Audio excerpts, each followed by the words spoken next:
Good afternoon again from COVID Central. This is our update for Friday. Things are still moving and changing as we anticipated last Wednesday. I'm going to hand straight over to Steve Grace because there has been some changes up in Northern Territory. For the majority of businesses up there, good news, but unfortunately we've had a bit of reversion to type by some of the statements coming out of the Northern Territory. Steve, perhaps you can give us an update on what's going on up there. Yeah, so it was announced today that both Alice Springs and Darwin will be coming out of their lockdown, and they have come out of their lockdown as of 1 p.m. local time today. Unfortunately, gyms weren't included in that, so gyms and fitness facilities, indoor fitness facilities, need to remain closed.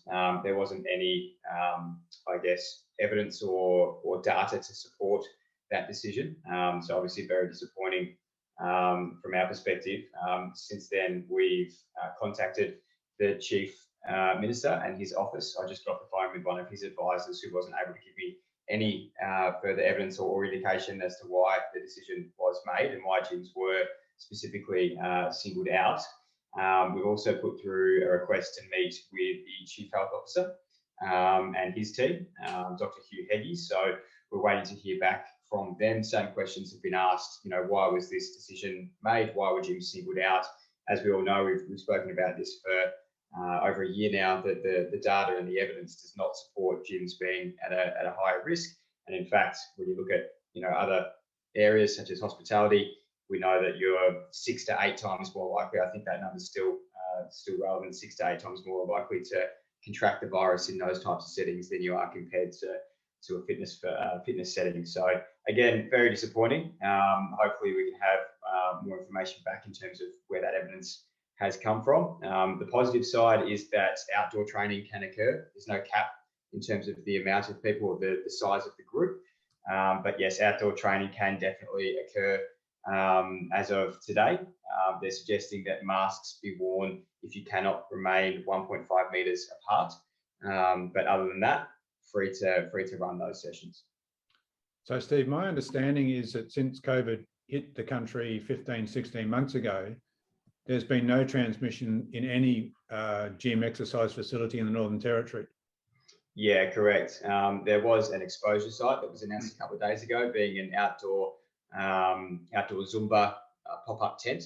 A person who was a close contact attended that particular class, but at this stage, no transmission occurred. And as you said, Barry, none has occurred in any fitness facility in the Northern Territory for this entire time. So again, very disappointing. We know, we were just speaking before we went live here, we were just speaking about the very low number of confirmed transmissions in gyms across the entire country. I think it's less than half a dozen across the whole country. So yeah, really don't know where this evidence has come from, and hopefully we get some answers shortly. Yeah, and I have spoken to the media up there this afternoon. They're very interested in, I guess, getting an understanding themselves as to why the government has made those decisions. We did see the Chief Minister up there make the statement that gyms are high risk, and quote, you only have to look what has happened elsewhere. Well, please tell us where this elsewhere is, because it's certainly not in Australia. But anyway, Steve, while you're talking, do you want to drop down to SA? Any updates there at all? No difference here in SA from our last one. So essentially the only I guess restrictions that have come in that may affect some facilities is the 1.2 square metres rule. So we've gone back to that 1.2 square metres. But apart from that, there's no other restrictions that are impacting our industry at this stage. Thank you. Dave Batty, Queensland. Any changes?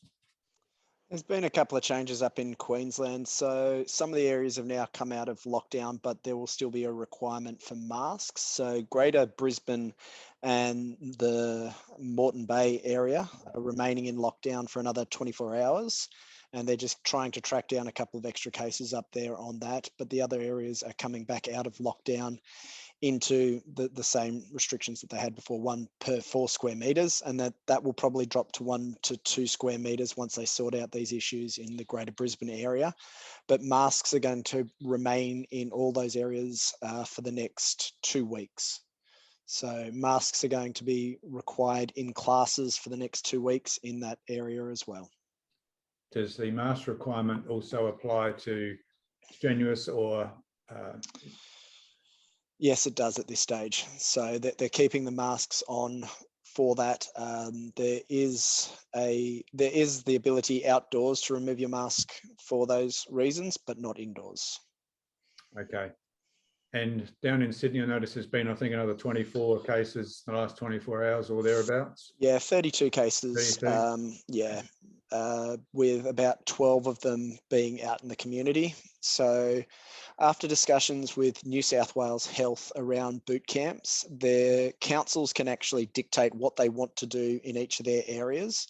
So we need to make sure that we're adhering to what the councils require. It's not going to be a state-based requirement not to have your groups of 10 in your boot camps. Health has advised that they would like to see these operated at a really low risk, in a low risk way, so that you're staggering your start time so that you don't have large groups mingling around, that the instructor especially will have a mask on while they're doing that, not the participants, but it's not a requirement, but it's definitely a recommendation that instructor has a mask on while they're conducting these classes and facing people, and that they're doing it in a very well distanced way, and that people are using their own equipment so that we can minimize any interactions between people so that we can get back to normal quicker. So just to clarify, David, if I understood what you've just said correctly, the state government has put out in their directives that outdoor groups up to 10, including the instructor, are okay, but local government has got the ability to overrule or override that. They do, and because the land belongs to them, they can dictate which way they want to interpret rules.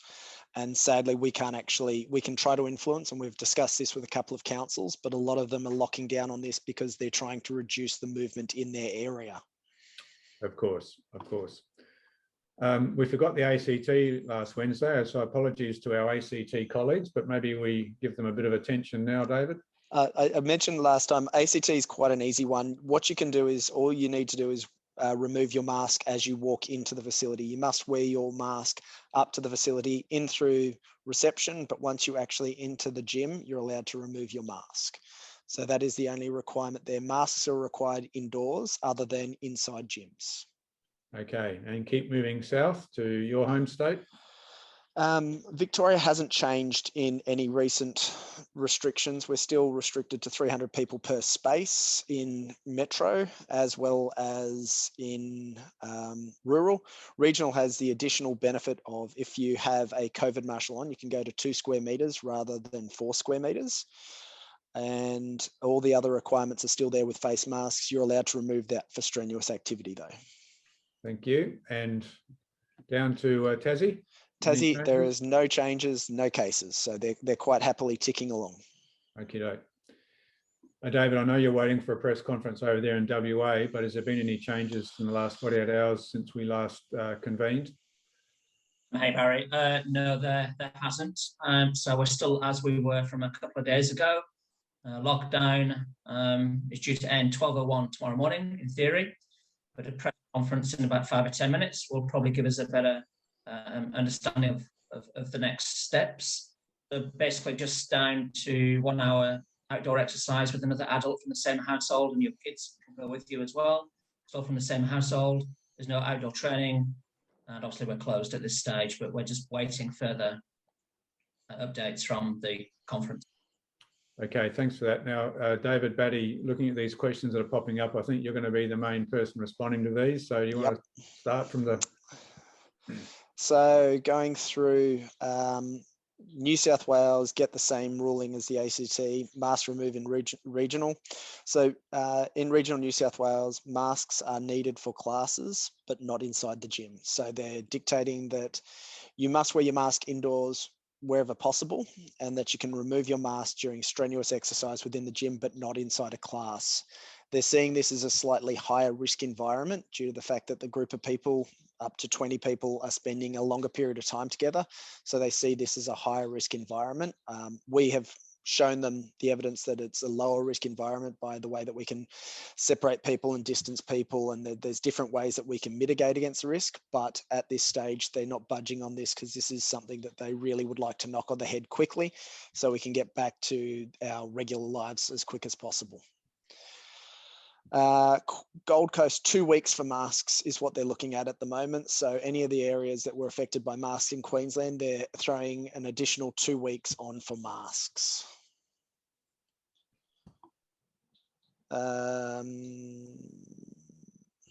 Group classes, they're not going to consider it for group classes, and strenuous activity is still allowed, I think, under the New South Wales rulings at the moment. But any classes, they're not going to actually discuss any changes.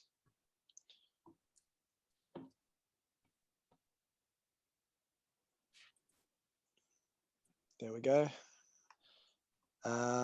Any other questions that I see there that relate? There's one that, where can I find in writing that people in gyms can remove? I'll track that down for you. So Okay. I'll find it. I'll find the actual mask requirements for regional, and I'm pretty sure it's pretty easy to track down on that one. But I'll see if I can paste it in the discussions now.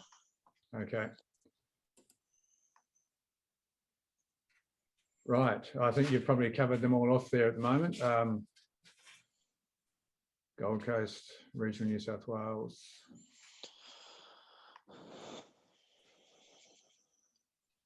So one just come in, any idea about restrictions they may impose on Sydney gyms when they reopen, e.g. COVID marshalling, masks, etc.?